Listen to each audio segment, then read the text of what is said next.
आज सकाळी नाश्त्यासाठी उपीट बनवत होते. म्हटलं चला ही रेसिपी आपण तुमच्यासोबत शेअर करूया. इथं 2 वाटी रवा घेतलेला आहे. तो भाजून घेत आहे मी.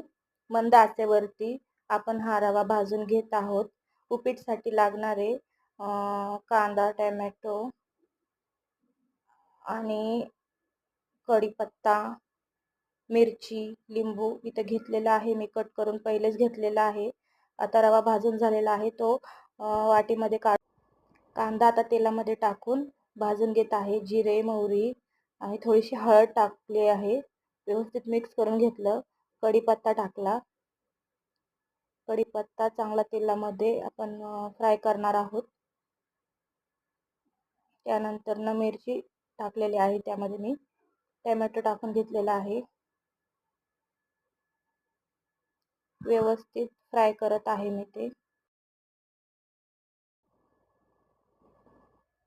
व्यवस्थित फ्राय करून झाल्यानंतर मीठ टाकून घेतलेलं आहे. त्यामध्ये मी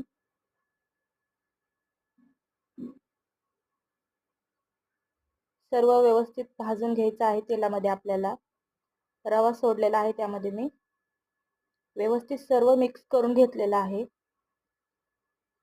आणि त्यासाठी लागणारं गरम पाणी मी करून घेतलेलं आहे. गरम पाणी त्यामध्ये मिक्स करून व्यवस्थित आपल्याला ते मिक्स करून घ्यायचं आहे. गॅस आता मी फास्ट केलेला आहे. त्यामुळे जे उपीट आहे ते व्यवस्थित मऊ होणार आहे आणि सुट्टही होणार आहे. त्यामध्ये लिंबू पिळून घेतलेला आहे मी. उपीट इथं आपलं तयार झालेलं आहे. लिंबू पिळल्यानंतर ते सर्व मिक्स केलं आहे. आता कोथिंबीर टाकून घेतलेली आहे. आता आपलं इथं उपीट तयार झालेलं आहे. तर आपण परत एकदा मिक्स करून घेऊयात सगळं. बघा आता तयार आहे आपले उपीट. एकदम टेस्टी